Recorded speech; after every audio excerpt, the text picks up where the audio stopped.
नमस्कार प्रिय दर्शकों, स्वागत है आपका हमारे YouTube चैनल। हिंदू धर्म में इस व्रत का बहुत महत्व है।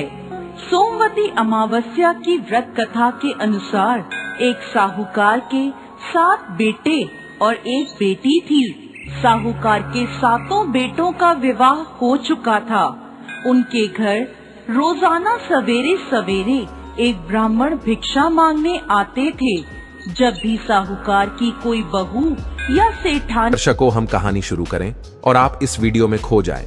इससे पहले अगर आप हमारे चैनल पर पहली बार आए हैं तो हमारे YouTube चैनल को सब्सक्राइब करें। प्रिय दर्शकों, अगर आप भी भगवान श्री कृष्ण को सच्चे दिल से मानते हो तो कमेंट में सच्ची श्रद्धा से जय श्री कृष्ण जरूर लिखें। भिक्षा देती तो वह उन्हें आशीर्वाद देते और कहते अपने पति के कंधे राज करो। लेकिन जब भी साहूकार की बेटी भिक्षा देती तो वह ब्राह्मण आशीर्वाद में कहते अपने भाई भौजाई के कंधे राज करो। साहूकार की बेटी को ये बात बहुत बुरी लगती थी। एक दिन उसने अपनी माँ से कहा, माँ, ये पंडित जी जब भी भाभियाँ या आप भिक्षा देते हो तो आशीर्वाद में कहते हैं अपने पति के कंधे राज करो, लेकिन जब भी मैं इन्हें भिक्षा देती हूँ तो ये मुझे कहते हैं अपने भाई भौजाई के कंधे राज करो। तो उसकी माँ ने कहा, तू कल भिक्षा देने जाना, जब वो तुझे आशीर्वाद देंगे तो मैं उनसे इसके पीछे का कारण पूछूंगी। अगले दिन ब्राह्मण जब भिक्षा लेने आए तो माँ वहाँ आ गई और ब्राह्मण से कहने लगी, आप इसे ऐसा आशीर्वाद क्यों दे रहे हो?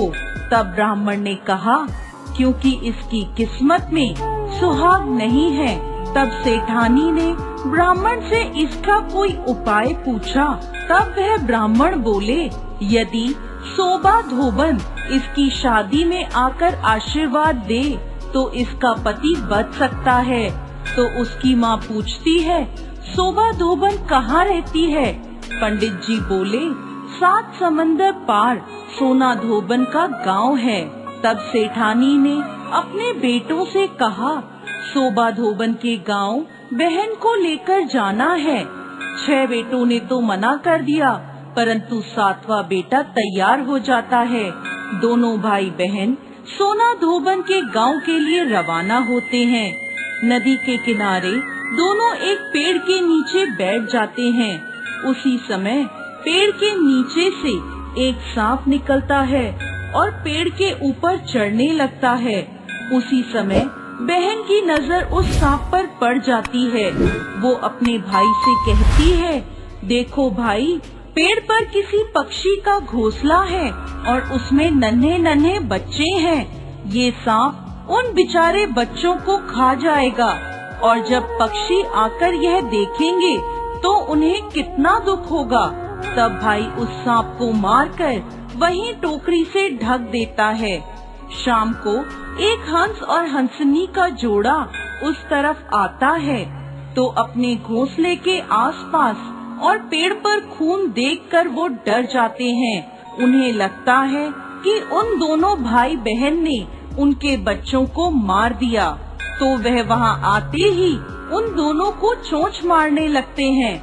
तभी बहन टोकरी उठाकर उसके नीचे पड़ा सांप दिखाती है और कहती है, हमने तुम्हारे बच्चों को इस सांप से बचाया है और ये खून इस सांप का है।